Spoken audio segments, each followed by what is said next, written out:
Alright, so there has been a lot of news this week, and there's still a lot more to come. I'm hoping to maybe get some updates while I'm recording the show, but we're gonna get started here.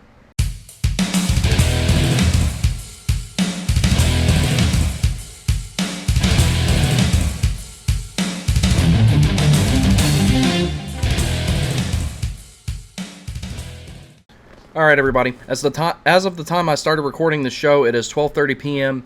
Eastern Standard Time, and we still have a lot of pending news regarding, what's going to happen ultimately with Vlad Tarasenko, Erik Karlsson, the potential of Pesce and/or Shea getting traded. Pesce's trade is looking a little bit more likely over the last few days, unfortunately.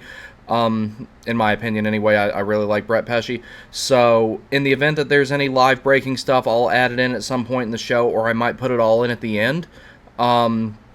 So, what we're going to start off with, though, we'll do the usual comment replies, and then we'll go from there with stuff about Bunting and Orlov, talk about some key departures such as Calvin DeHaan, and we'll go from there. So first comment today is from Mattfield7497. Thank you very much for the comment. My guy, this video is fantastic. Your insights were really interesting, and you're a good communicator. Any thoughts on Waddell trying to land some combination of TDA, Karlsson, and/or Tarasenko? Okay, thank you very much for the comment. Thank you very much for the compliment. This was on the Alexander Nikishin video. So, any combination of Tony DeAngelo, Erik Karlsson, or Tarasenko. This is where I differ with a lot of Hurricanes fans. I do not think the Hurricanes should pursue Erik Karlsson at all. Reason being is I think that this defense that they have is about as good as you're going to get in the salary cap era. Reason I'd rather have Tony DeAngelo over Erik Karlsson is at a minimum the Hurricanes are going to have to pay him $5.5 million, and that's if they were to get San Jose to retain 50% of the salary, 50% of the salary, or in some way in like a 3-team trade that amount of salary gets retained somehow, and I don't see any way that happens, because that would make the trade less lucrative for San Jose if they have to retain a bunch of his salary, because they're already retaining salary on Brent Burns. Whereas with Tony DeAngelo, if they retain 50%, it's a one-year deal, and he's going to be in a type of role that he should be in, which is the third pair who quarterbacks power play 2 and maybe potentially even power play 1, depending on how they decide to run things. But the power play definitely needs some life injected into it. Erik Karlsson would absolutely do that, but Erik Karlsson is not paid to play third pair minutes, and he will be utilized heavily 5-on-5, whereas Tony DeAngelo his 5-on-5 time would be significantly less compared to what it was in his first tour with the Hurricanes. As far as the whole Tarasenko thing goes, I'm going to wait on that to kind of resolve itself a little bit, because I read about a million different things about Tarasenko, of which the culmination of it all it seemed like the general consensus that it came to was he had a deal in place. The Hurricanes even had a press release, and it fell through at the last minute, and Elliot Friedman even confirmed that he did in fact fire his agent and change representation. There was also some stuff going around up there from Larry Brooks. I'm going to talk about this later in the show. Larry Brooks, who's got a whole lot of pull with the New York Rangers as far as the media goes and everything like that. You may remember him from the notorious thing with Tortorella asking him if he'd ever been in a fight before and saying he got beat up at the bus stop. It was hilarious. Apparently he wanted to stay with the Rangers, but the Rangers don't have the cap space for it, and they've already got a couple of pending cap casualties anyway. So I would say that Tarasenko coming to Raleigh, it kind of sounds like it wasn't his first choice, or it wasn't even like one of his first choices. It was stay in New York. Oh, if I can't do that, oh well. He would be a good ad as far as being a guy who is an excellent power forward. He skates very well. He's got a ton of offense. He can shoot. He can score. He'd be excellent help on the power play. More than anything, it would reduce the amount of dump-ins and have a lot more clean entries, in my opinion, Tarasenko would. Out of everybody on this list, looking at it from the standpoint of keeping the cap structure well and not changing too much about the team, because the team is really good, I would say if you add Tony DeAngelo, someone who's already familiar with the system on top of all the other things that I just mentioned, if you add him, put him in the bottom pair, and he's playing less minutes 5-on-5, it's a lot more reward versus liability compared to how it was last time, in my opinion. So in that order, the way I would prioritize them, in particular, the ones that I think would be the most lucrative and the least consequential would be Tony DeAngelo, Vladimir Tarasenko, and Erik Karlsson, in my opinion. Thank you very much for the comment. I also saw you subscribed. I appreciate that as well. So the next comment here is from Hexen Motorsport. This is in response to the video I made talking about the Norris Trophy criteria, where I showcased some stuff of Erik Karlsson and Adam Pelech. I could comfortably watch Pelech mobbing opposition forwards for 38 minutes. Yeah, so by the way, I know this guy. He's got a really cool channel himself called Hexen Motorsport.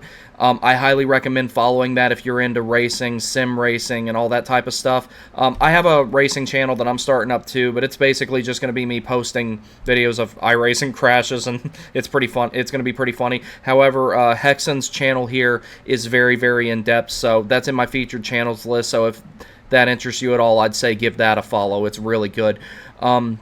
Yes, one of my favorite players to watch as far as a shutdown defenseman other than Jacob Slavin and Brett Pesce is definitely Adam Pelech, and that's why I think that there should be two different awards for defensemen in this day and age, because the stuff that Adam Pelech does is... guys like him and Jacob Slavin and Brett Pesce, a lot of people say they're a dying breed, but I have a separate video that says that maybe that they could inspire the next generation of defensemen to kind of go back to that level of defensive competency, even if it sacrifices a little bit of offense and everything like that. So I personally don't think that the shutdown defenseman is a dying breed. I actually think that it could see a resurgence, really. But that's going to be covered in a separate video that's going to get its own airtime and everything like that, because there's going to be a lot to it. Hexen, thank you very much for the comment, and I will see you on iRacing. So we have another comment here from the huge Caniac. Shout out to Trip Tracy. Found his burner account. If we had a trophy for best defensive defenseman, Jacob Slavin would be a top pick every single year. Absolutely.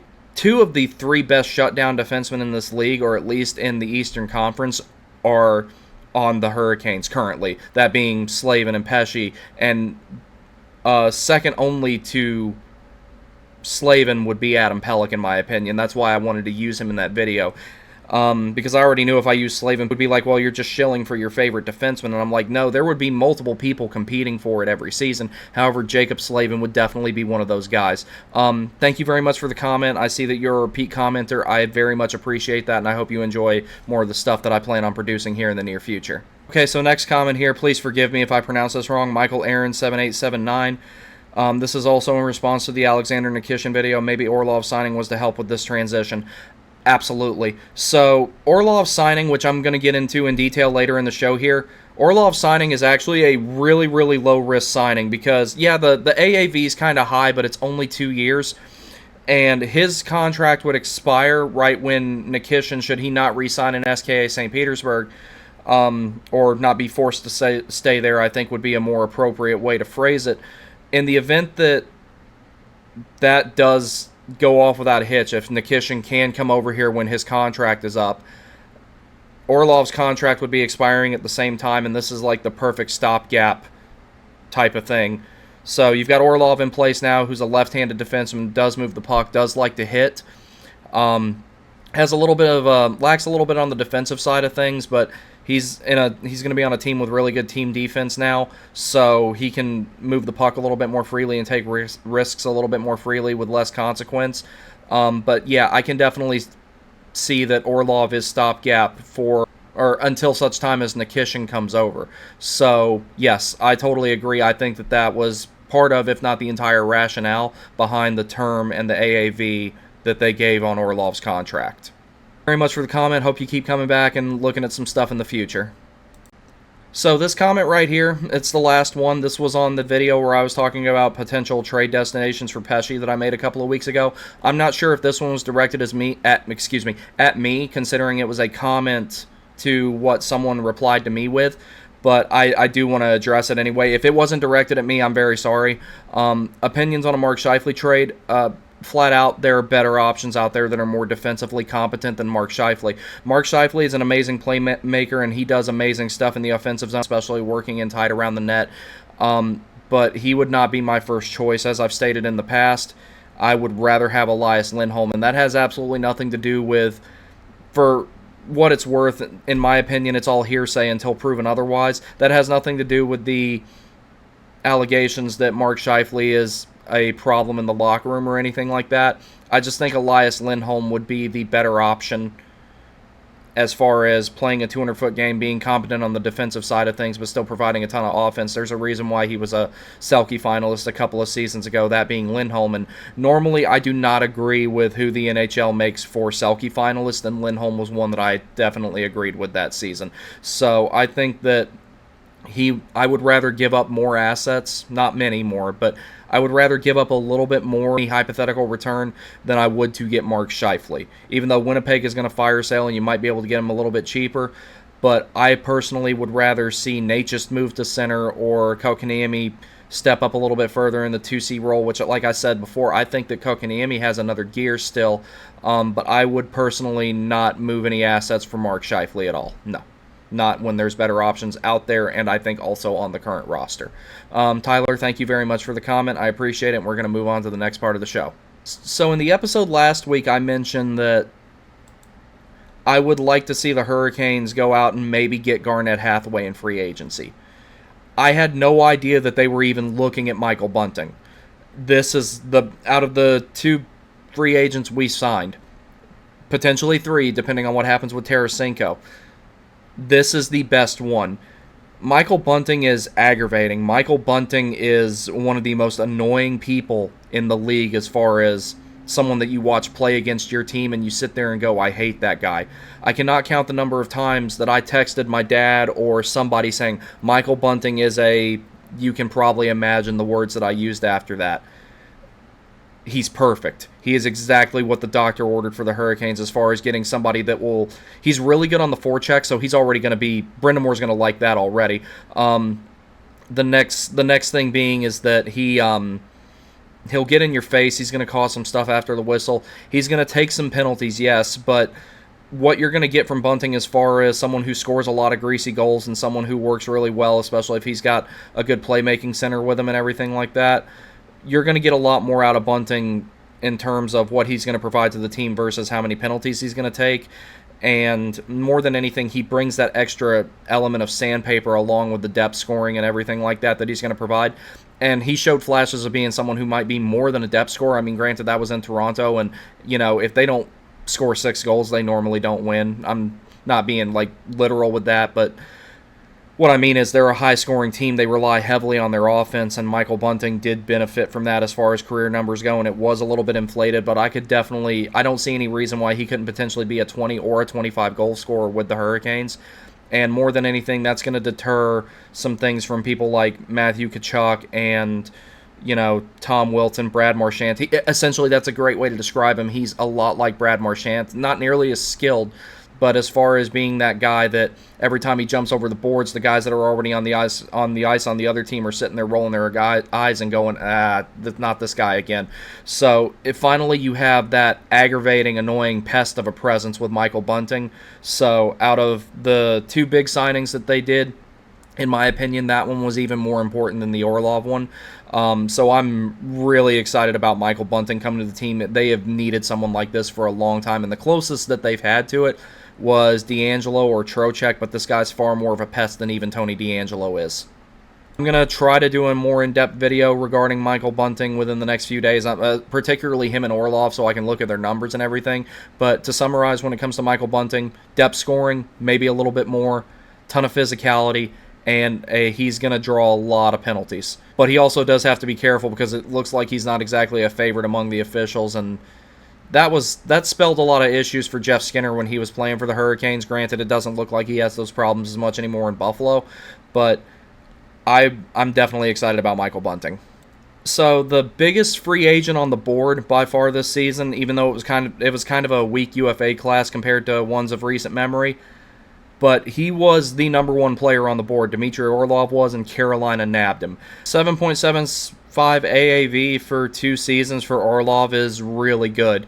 The best part about it is he'll be 32 in a couple of weeks, and when his contract's up, if it's the same situation as it was with Jordo, I think that I'll have to double check, but regarding when his birthday is and when the Hurricanes could potentially extend him if they decide to keep him, that's another contract of a pretty good player who, albeit is on the wrong side of 30, would not be on the wrong side of 35. And if you can avoid putting somebody on a 35-plus contract like the Hurricanes did with Jordo, it is always a good deal. the 35 plus clause definitely does have its purpose and everything like that. Keeps teams from loading up on guys that are like right at the end of their careers and everything like that, and then just dumping them off into retirement and freeing up the salary space. But taking them off the board for other teams that potentially could have used them. So I think that the Orlov signing is really good. He is a very, very good second pair defenseman. He can quarterback power plays, but it's not his primary thing. The two biggest things Orlov is going to bring to the table for the Hurricanes is physicality, and he's got a booming clapper, man. He can really shoot a puck from the point. So that is always something that the Hurricanes will find useful, considering how much sustained offensive zone time that they tend to have. So when you have guys like that who can shoot from the point as well as Orlov does, it's going to pay dividends for the Hurricanes. This also adds that extra element of physicality that the Hurricanes have been missing. Orlov's not one to fight, but he will hit, and he can hit. He's a big boy. He's very stocky, and he's very stable on his feet. So that's an excellent signing for the Hurricanes as well. We've talked about the players that the Hurricanes have signed in free agency. We're going to talk about some of the ones that they have retained. Okay, so the Hurricanes managed to retain both of their previous goalies. Antti Raanta is staying at 1 year, $1.5 million, which is a good deal for him considering, he's getting up there a little bit and he's always been a little injury prone and everything like that. That being said, when Raanta was on. He played a few playoff games this year and he did an excellent job in my opinion. I was actually kind of expecting them to go with only one of these guys, and I was thinking it was going to be Raanta. Anderson has got his deal renewed as well at $3.4 million AAV for 2 seasons. So the good thing about this is there's been times where the Hurricanes did not have goaltending depth. Goaltending depth often gets overlooked, and the Hurricanes don't look like they're making that mistake again. And Kochekov, while they can carry him as a third goalie since he doesn't really have an AHL team to go to and everything like that, I think that's what they're going to do and just healthy scratch him and keep him on the roster and start rotating him in more, let him start getting more games and everything like that. Like I said before, goalie development is very weird. It's very different from player development. Kochekov, I think, is almost ready, but I don't think he's ready to be the 1A guy. He could probably be the 1B guy, but having this goaltending depth like this with two guys who are already, one, familiar with the system, and two, one of the biggest advantages that we have with all three of our goalies, they help generate a lot of offense, and they help a lot of zone exits and everything like that because they like to play the puck. Raanta in particular, I think, has a little bit of an edge on Anderson in that. Kochekov, on the other hand, I think is on another level with the willingness to play the puck. So once he kind of figures out what situations he should and should not do it in, he's going to be even better off. But so far, he's shown that he has a ton of potential in that regard. That was one of the things, in my opinion, that back the year that the Hurricanes broke the drought that separated Mrazek from Scott Darling in such a big way, Mrazek loved to play the puck. Darling, on the other hand, didn't do it so much. But Peter Mrazek would come out a lot farther in a lot of the other situations to play the puck and to make sure that, like, he got a hold of it. He would take a quick look, wrap it around the glass. He did a lot to help out his defense, and he, generated some offense from that, getting it out of Carolina's zone a little bit preemptively. So both of those guys do that, which is important. Both of them have been able to make timely saves. I know Freddie Anderson struggled a little bit at times with sealing the post. If I had to guess, I would say that was an injury-related issue of some sort, because once he sorted that out and he came back, that wasn't as much of a problem, like not even close. So I think that these are good deals for the Hurricanes. I didn't expect them to keep both guys, but they got them both on good deals. Freddie Anderson in particular probably could have got more money elsewhere. One of the things that I saw was that he apparently was looking really strongly at going to play for the Penguins, and the Hurricanes circled back to him and got him. So these are both good deals right here, and if either one of these guys has an injury issue or if their play drastically falls off, then Kochekov is there waiting in the wings. Kochekov will more than likely be the number one goalie for the Hurricanes. It's a matter of when, not if, in my opinion. So giving him a little bit more time to develop and be ready without overcooking him in the minors, which isn't even an option for the Hurricanes anymore unless they loan him out, then this is a good deal. Additionally, the Hurricanes made a depth defenseman signing here. The thing with Dylan Coughlin, his whole job in life is to be the seventh defenseman. If somebody goes down, he comes in. He's a right-handed defenseman, which helps out in everything. He's definitely more of a puck mover. He's definitely more of a guy who could potentially quarterback a power play. Like I said, I don't see him fitting in long-term with the Hurricanes with as stacked as their blue line is, but you do have to have a guy like this that's just kind of on the depth chart ready in the event that somebody has to come in. He definitely did have his issues defensively and everything like that. He did score 2 goals in the few games that he did play and everything. So, for example, let's say Burnsy gets hurt and he's day-to-day for a little bit. Coughlin can move up into that spot if you don't have Tony DeAngelo on the team, and he'll at least be with Slavin to help clean up some of those defensive miscues. So this is a totally expected depth signing here, and that's all it is. I saw a lot of people freaking out about this. Coughlin's not going to be logging a whole lot of minutes unless he absolutely has to, and if that happens, then the Hurricanes have bigger problems at that point. But depth defenseman signing has a little bit of developing to do, and I think ultimately that development will be elsewhere other than the Hurricanes, but they extended him a qualifying offer. But he'll be the serviceable 7th guy, especially with the departure of Calvin DeHaan, which is going to be talked about a little bit later in the show. So while on the subject of current players, Dave Pagnotta here, he said something last week about Pesce having a 15-team modified no-trade clause, and he doubled down on it in this tweet here. So in my defense, if you're listening to this on audio, I have it up on visual as well. Last week he said that Pesce had a modified no-trade clause for 15 teams. This is actually what I snipped last week on the screen that did not show him having a modified no-trade clause. So I would just like to apologize to Dave Pagnotta. He did know that, but the source that me and many other people use to confirm things like that, it was either an error, a glitch, or it wasn't updated at the time, but I took a screenshot of it just so that I could make sure that he didn't have one, but that has since been updated. He does, in fact, have a 15-team no-trade list, so I just wanted to throw that out there that could potentially make moving him a little bit more difficult, and there's a whole bunch of stuff here that hasn't even been resolved yet, but he does, in fact, have a 15-team no-trade list. Alright, so the Tarasenko thing, it looks absolutely nuts. So I did see a clip on Twitter of NHL Network confirming all this stuff that I'm about to talk about. There was a deal in place, and the Hurricanes also had a press release ready, and for whatever reason it fell through at the last minute. I don't know if it was term, AAV, I'm not sure what happened. We probably will never actually know. All we can really do is speculate. What we do know for a fact is that Shayna, the New York Rangers athletic reporter, tweeted out saying it sounds like Tarasenko will be signing with the Hurricanes. That was a few days ago. There was stuff going around on Facebook. I remember my dad sent me a screenshot of where it said that the Hurricanes had in fact signed him, but it showed nothing of money, it showed nothing of term in that, so I was kind of having a hard time believing it, but now we do know that there was in fact a deal in place. So when it comes to what Elliot Friedman says here, his exact words are, Vladimir Tarasenko has new representation, J.P. Barry and Pat Brisson of CAA. What this means is no deal in place with any team, but process resets today. So essentially, Tarasenko's back to square one with free agency, and I don't know what happened to where he fell through with the Hurricanes and everything like that, but Tarasenko would be a good add. In my opinion, I would rather get him over Carlson and leave the defense alone as much as possible and just add a forward like Tarasenko, I think would be the better option here. So I have no idea what happened here. I'm curious to see if some details about what happened come out or if he ends up still signing with the Hurricanes as opposed to another team. But this is definitely an interesting saga that has not completely finished unfolding yet. So there's so much up in the air right now between this and the DeAngelo trade, Aho's contract, the potential of Pesce and or Shea getting traded. So that's the reason why I didn't do the show on Friday like I normally do. I waited until today, Saturday, to see if any of this stuff kind of resolved itself. And so far, a lot of it hasn't. It's like there was a ton of talk between a few days before July 1st.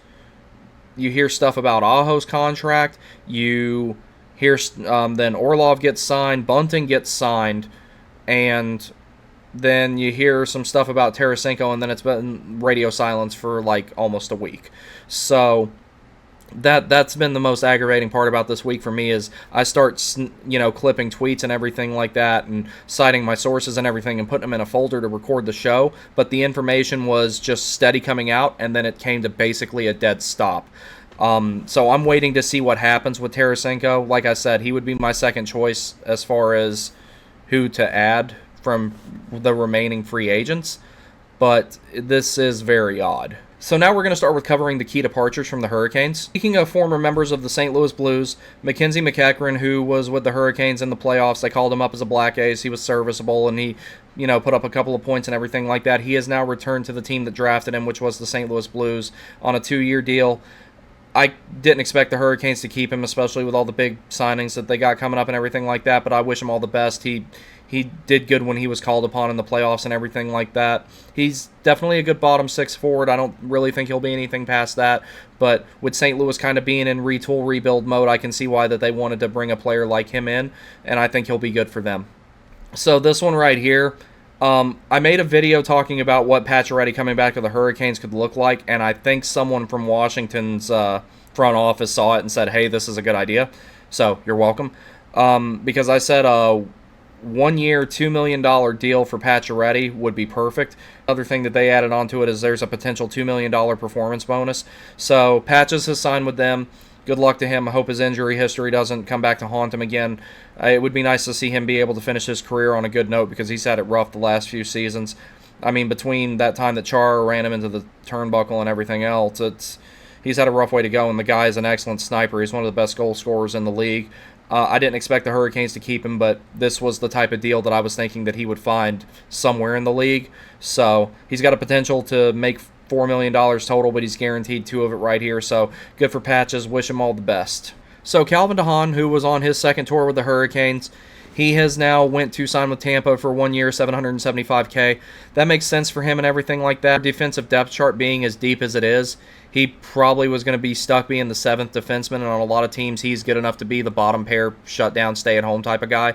I really did like Calvin DeHaan both times that he was here. He definitely was... He was one of those guys that you call a quiet contributor. He brought a lot of intangibles on the defensive side of things. And one thing that he went as far as telling Trip Tracy was, I know things are going well for me when I'm not hearing my name in the media a lot, and that was absolutely true. It's kind of the same thing with Pesce to a great degree. That's why it's like I go on Twitter and I see people calling him an aging third-pair defenseman, and I'm like, yeah, you guys don't really know anything about him, and you've never watched him play at all if you think that about Pesce. But in the case of Calvin DeHaan here, he's definitely good enough to be a bottom pair guy on a lot of teams. So it's good to see him move on and go somewhere where he's maybe going to get some more ice time, because ultimately once DeHaan was out of the lineup and replaced with Gostisbehere, he never really saw the ice again here. And considering right now there's jokes going around about the Hurricanes having 10 forwards and 8 defensemen, I can see why he signed elsewhere. He probably wasn't going to get any ice time in Raleigh, but I did like Calvin DeHaan. He was a big, albeit, like I said, quiet contributor to breaking the playoff drought, so I wish him all the best as well. So speaking of the player who ultimately did replace Calvin DeHaan in the lineup this past season, Shane Gostisbehere, who definitely put some life into the power play and everything like that and gave us a left-handed option to quarterback the power play and everything like that. He took a 1-year, $4.125 million offer in Detroit. The Hurricanes apparently made a final offer to him, according to Sarah Sivian here. Don't know if this is out there yet, but hearing Carolina's final offer for Shane Gostisbehere was 2 years, $3.25 to $3.3. That kind of ties into what we were talking about earlier with Orlov being kind of a stopgap type of thing. So he went to Detroit where 4.125. He would probably get more minutes in Detroit than he would with Carolina. Carolina was probably expecting him to stay in the third pair 5-on-5, but quarterbacking the power play role and everything like that. But when you get someone like Orlov who's left-handed and can do both of those things, not as well of a power play quarterback, but overall a more well-rounded defenseman than Shane Gostisbehere, in my opinion. And Ghost got a little bit more money, and the cool thing about it is when the cap goes up next season, as it's supposed to, he can pursue a lot more money. So this is going to be kind of a prove-it deal for him in Detroit, I think, and then he could get a much bigger contract next year, and he'll probably be able to play second pair in Detroit and everything like that. They've got another defenseman on Detroit that I really like to watch, Moritz Seider. I really like him. Wish you all the best. Thank you for joining up during the run. Too bad we couldn't get to the end with you. But so, ongoing unfolding saga here in regards to Erik Karlsson. I just put this one tweet there by LeBrun that kind of kicked off the whole discussion. At least it was the first thing that I saw. The Hurricanes continue to push on Erik Karlsson. We'll see where it goes. But the next 24 to 48 hours should be interesting on that front. So there were a lot of different things I saw. Seattle was interested in him. Pittsburgh is apparently one of the other teams still in the running. And Carolina. So I'm going to give some extensive thoughts on why I can see the upside of getting Karlsson, but here's the thing about it. If we get Erik Karlsson, Brett Pesce is probably going to have to get moved, and that's been said in a few other tweets too. The Karlsson and Tarasenko things alone could probably warrant their own videos. I'm just waiting on the situation to resolve before I make something that becomes irrelevant 5 minutes later, and a bunch of people click on it and waste their time watching something that ends up really being kind of inconsequential. So Erik Karlsson by default would make this team better on paper, and I like Erik Karlsson. What I have to question here is, do we give up a good amount of the defensive competency of this team to bring Erik Karlsson on? Because if you lose Brett Pesce, your goals against more than likely goes up. Like I said, this team is close. They don't need to change too much, and the forwards were the ones that needed the most amending as far as I could tell. I don't think the Hurricanes are ultimately going to get Erik Karlsson, out of the simple fact that if there's no salary retention, then his cap hit's going to be incredibly high. I can see someone like Kyle Dubas, considering his style of being a GM when he was in Toronto. I can definitely see that's the type of player that he would pursue and be willing to overpay a little bit to get. But I do not see any way possible that Erik Karlsson comes to Carolina to begin with. If he does, Pesce will have to be moved. And then you're probably going to have to move Teravainen. You're probably going to have to move maybe one more depth forward from there just to make room for him, just to cover that salary, because San Jose will more than likely not retain 50%. If they retain, I believe, 30, that should make his cap hit around $9 million. So I think as far as throwing a panic punch, since a lot of people, myself included, think that Pittsburgh is at the end of their cup window, they would heavily pursue a guy like Karlsson because he's going to give them the potential to be competitive this one last time. The Hurricanes currently appear to be competitive in perpetuity at the moment. The team being defense first, even at having defensively competent centers and all kinds of other stuff, I don't think Erik Karlsson is ultimately going to be a good fit. I think that I would rather them keep Brett Pesce. If it ain't broke, don't fix it, and there's only a couple of tweaks that it needs, so I would say that I'm hoping that Brett Pesce stays and Erik Karlsson goes elsewhere. I do not think he will be ultimately what the Hurricanes need. I know that people say, well, bring Erik Karlsson on because the Hurricanes lack scoring. So to that, I would like to offer a little bit more of a nuanced argument. The Hurricanes do not lack secondary scoring. The Hurricanes do not lack getting a decent amount of scoring from their bottom six forwards, and they definitely don't lack it from the blue line because the defense this past season led the league in goals among defensemen. Would it be nice to make that a higher total? Absolutely, but I think the Hurricanes need to address the deficiencies in the top six as opposed to improving the defense's ability to score in a way that might make it more defensively unsound. And just to verify here some more stuff on Tarasenko, this came from Larry Brooks, who's got a lot of information when it comes to the Rangers in particular. He says, have learned that Tarasenko had multiple offers from clubs ranging from contenders to rebuilds in the 5.5 to 6 million per category at varying lengths. Rejected all. Carolina was one, and then fired agent. Kind of strange. Had wanted to remain with Rangers, but there was simply no space. So I think the Hurricanes maybe should leave that alone and maybe look for options through trade and everything like that. But they've already had a really good free agency as it is, and we want to spend to the cap, of course, but we don't want to be cap strapped. There's a complete difference where you spend to the cap, but you don't want to handcuff yourself for years to come, even with the potential of the salary cap going up $4 million next season. It's something that we have to be careful with because we could make ourselves really good. It can be like the 2006 and another example, the 2009 team all over again, where the Canes are really good for that one season, and they absolutely ruin their chances to be competitive in the future for a long time. So that's going to tie me into the next thing I'm going to talk about here. I do not 100% agree with this list. So this is one I just kind of randomly found on Reddit. It says, NHL's worst contracts. Seth Jones at 7 years, $9.5 million average annual value. That is a bad contract. I'm not going to pretend that it's not. Seth Jones, I like Seth Jones, but he's definitely fallen off. Darnell Nurse, 7 years times with a 9.3 average annual value. I don't know what Edmonton was thinking with that one. I'm sorry. Darnell Nurse is a good defenseman, but Jacob Slavin does not make that money. Adam Pelech does not make that money. That's ridiculous. I'm sorry. Darnell Nurse is a solid second pair, lower tier defenseman on most teams. That was not a good contract. Mark-Edouard Vlasic, Pickles is signed at 3 years for $7 million apiece. That one I don't think is so bad. Just Pickles has definitely fallen off in the last couple of years. Coming in at number 4, it has Tyler Seguin with 4 years, $9.9 million. Yeah, Tyler Seguin is not a $10 million player. Yeah, he can put a puck in the net, but he's not exactly one to go in the corners. He doesn't have a ton of physicality to his game and everything like that. Plus, maybe that's a personal thing for me, considering back when I had Facebook, this was a long time ago, I said something on Facebook that his fan club apparently didn't like, and I got death threats. But no, I don't think Tyler Seguin is worth $10 million when it looks like Sebastian Aho might not even sign with us for $10 million. Campbell from the Oilers for 4 years, $5 million. Yeah, I can kind of see why they don't like that contract. Now, here's where I kind of start disagreeing with this list a little bit. Colton Parayko, 7 years, $6.5 million. Colton Parayko is one of the better defensive defensemen in the league. He has a lot of size.